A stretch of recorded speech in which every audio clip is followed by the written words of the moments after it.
मुकदमा, अगर कानून में संविधान को पढ़िए, अगर मुकदमा लिखना इनका अधिकार है तो झूठे मुकदमे पर कार्रवाई करना भी इनका अधिकार है। इनके खिलाफ जांचें होंगी। योगी आदित्यनाथ जी ने एक सीओ को सिपाही बना दिया था। अगर किसी के दिमाग में बर्फ लगा हुआ हो कि हम सर्वे करवाए तो निकाल दो अपने दिमाग से, लोकतंत्र से बड़ी कोई शक्ति नहीं।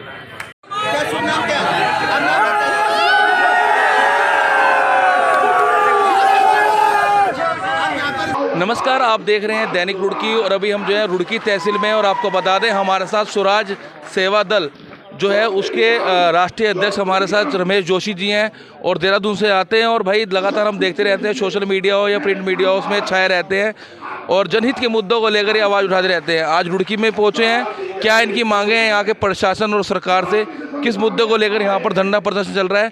सर क्या कहना चाहेंगे, क्या है मेन मांग आपकी, जितने आपके साथ जनसंख्या है, भारी लोग यहाँ पर पहुँचे हैं?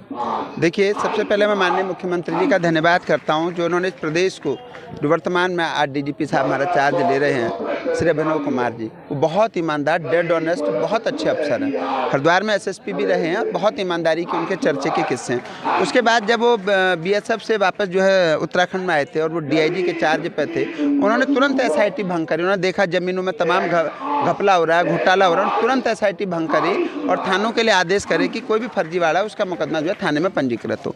लेकिन आज जो हरिद्वार देहात क्षेत्र में मैं देख रहा हूँ कि पैसे का खेल चल रहा है। पैसे 2 मुकदमा लिखवाओ और उसके बाद में जो है मुकदमे में से नाम निकालो, एक को जेल भेजो और 10 को डरा दो। ये जो चल रहा है ये बहुत गलत है। मैं कई 1-2 FIR है, मैं उनको लेकर के आया हूँ, उसमें आप तहरीर पढ़ेंगे तो आपको खुद पता चल जाएगा कि वो झूठा मुकदमा है। झूठा मुकदमा तो नहीं पंजीकृत होना चाहिए ना। पुलिस जो है वो न्याय व्यवस्था के लिए, कानून व्यवस्था के लिए, लाइन ऑर्डर के लिए, जब आप गरीबों को जेल भेज देंगे, गरीबों के खिलाफ झूठा मुकदमा लिख देंगे तो फिर क्या होगा? आज सरकार देखिए जिस प्रकार से किसानों के मुआवजे में भी यही चल रहा है। जिनके कपड़े बिल्कुल सफ़ेद कुर्ते पजामे चमका रखे हैं, उन लोगों ने जो है अपना लोगों को 1-1 हज़ार 2-2 हज़ार में मुआवजा दिला रहे हैं। बाकी जो असली किसान है वह पैदल हो रखा है। सर आपने बात करी है कि फर्जी मुकदमे की, ये कौन से थाने में दर्ज हुआ है? आपने जो यहाँ पर बात करी है, कौन सी तहरीर की बात कर रहे हैं, जरा सा ये भी खुलासा कर दीजिए। देखिए, अभी गंग नहर की मैं बात कर रहा हूँ, उसमें 32 लाख रुपए दिखा दिए। बताइए कोई भी आदमी 32 लाख रुपए ऐसे दे देगा?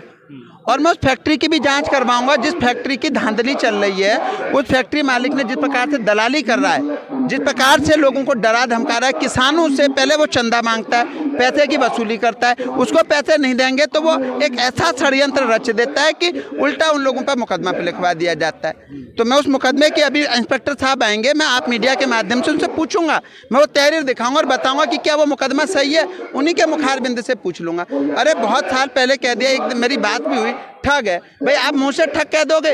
मैं वो नेता नहीं हूँ भाई। ठग क्या है? ठग भाई, ठग अगर है तो आज मतलब 2-4 साल से अभी ठगी कर रहा है। आपके थाने में आते ही ठगी हो गई। मैं इसी प्रकार पहले एक जो हमारे मंगलौर कोतवाली में भी एक झूठा मुकदमा हुआ, हमारे कप्तान साहब को बदनाम करने की साजिश करी गई है। आप बताइए, मुकदमे का कोई आधार नहीं। कोई आदमी लेबर से 10,000 रुपए की उगाही करेगा?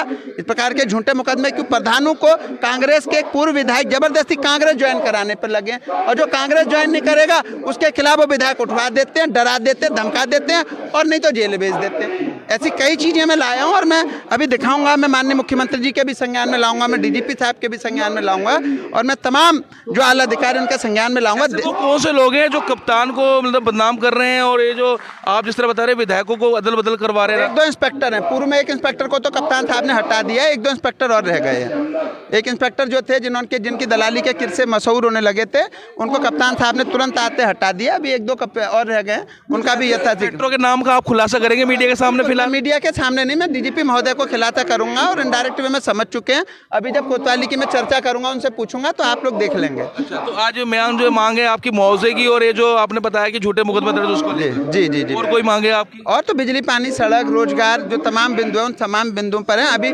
ऐसा भी हो सकता है कि हम जिलाधिकारी महोदय के यहाँ जाएं, ऐसा भी हो सकता है कि अगर हमारी वार्तालाप नहीं हुई तो हम डीजीपी महोदय के यहाँ जाएं, वहाँ भी नहीं हुई तो ऐसा हो सकता है कि हम आज ही गृह मंत्री के यहाँ भी कूच कर दें। 2024 को चुनकर क्या कहोगे कि 2024 में स्वराज को चुनाव से कोई मतलब नहीं है। हमारा काम है लोकतंत्र में लोगों को न्याय दिलाना, लोकतंत्र की शक्ति को दिखाना, लोगों की शक्ति को जगाना, लोगों को जगाना, भ्रष्टाचार मुक्त प्रदेश की स्थापना करना। चुनाव से हमारा कोई लेना देना नहीं। 2024 में हम किसी चुनाव में कोई पार्टिसिपेट नहीं कर रहे हैं। स्वराज सेवा दल से जुड़े हुए इंतजार प्रधान जो कि पीरपुरा के रहने वाले हैं, वो भी इस धरना प्रदर्शन में पहुंचे हैं, उनसे बात कर लेंगे।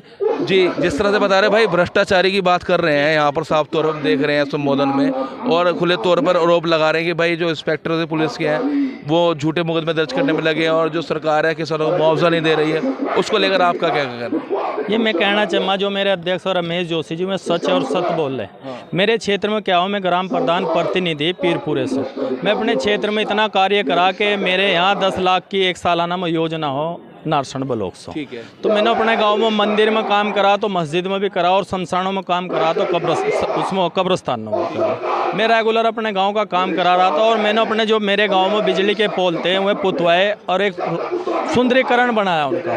तो मैं जैसा माता का मंदिर बनाया, मैं आपको खोल को बताता हूँ, मनोज मेनवाल इंस्पेक्टर ने मेरे पे इतना दबाव बनाया, इतना टॉर्चर करा के प्रधान जी हम आपको जेल भेज देंगे।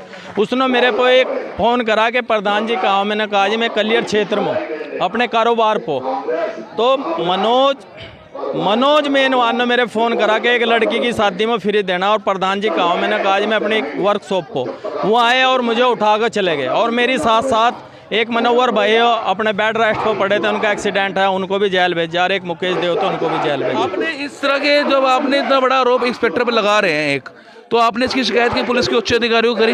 इसकी ऐसा हुआ जी, जैसे मेरे को फ़ोन करा, साथ के साथ मुझे उठाया और जेल भेज दिया। मुझे तो यही नहीं पता लगा कि मामला क्या था और क्या नहीं। फिर मेरी बेल हुई 15-16 दिन के बाद, पता लगा कि तुमने 10,000 रुपये की रंगधारी मांगी। और रंगधारी किससे मांगी? जो 10,000 रुपये का मजदूर हो। रंगधारी भी मेरे पर लगे जो 10,000 रुपये का मजदूर हो। 10,000 रुपये पलटा में रोज कमाता हूँ। क्या अभी उसकी जाँच चल रही है? उसकी रेगुलर जाँच चल रही, उसकी रेगुलर जांच चल रही है सर। वो एक सिलेंडर ढोने वाला मजदूर हो, फिर क्या हो कि मंगलोर कोतवाली में ऐसे ऐसे दलाल पैदा हो रहे, ऐसे ऐसे दलाल पैदा हो रहे, कुछ भी जुल्म करो लेकिन तानाशाही हो चल रही कि किसी को भी जेल भेज दो, किसी को भी जेल भेज दो, मर्जी में। इसके पीछे कोई राजनीतिक षड्यंत्र तो नहीं है आपके ग्रामीण इलाके? इसके पीछे राजनीति जी, बहुत बड़ी राजनीति। कौन लोग हैं जो कर रहे हैं इस तरह? पूर्व विधायक का नाम तो मैं खोलने का नहीं, जरा सा मामला हो जाए किसी का भी, उठाओ और उठाओ जेल भेज दो। प्रधान को वर्तमान को कभी फोन पर थरेड़ देनी, कभी कैसो थरेड़ देनी, झूठा सच्चा मामला कोई भी हो, किसी को जेल भेज दो। या तो हम सच्चाई की बात करें तो नाम क्यों नहीं खोलते उनका? नाम नहीं मैं खोलता, नाम तो खुद ही सामने आ जाएगा जब मैं पूर्व विधायक। कौन लोग हैं ऐसे सामने, जरा बताइए। ऐसे एक तो भुट्टू है हमारे क्षेत्र में, खुद उसका 420 के 5 मुकदमे हुए। उसका लड़के पर भी परसों गंगनहर में मुकदमा था 376 का। भुट्टू पर 420 के 5 मुकदमे, लेकिन आज तक पुलिस नहीं। भुट्टू क्या करता है? राम प्रधान दलाल, पुलिस का दलाल, पुलिस का दलाल। आपके साथ कैसे पैदा हुई? ये पूरा मामला ऐसा उठा जी, हमारे यहाँ 4.5 बीघे वक्फ बोर्ड की जमीन थी। हम इसकी पैरों पर थी जमीन, ये ग्राम पीरपुरे में थी। इसमें कुछ घुमा पियों ने 4.5 बीघे जमीन की कीमत होगी 10-15 करोड़ रुपए की। इन लोगों ने ये कब्जा रखी थी।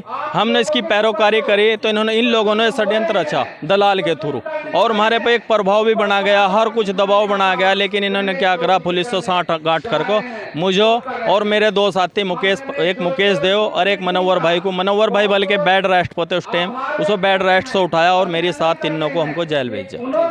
तो वहाँ से रंजिशन बढ़ती चली गई, रंजिशें बढ़ती चली गई।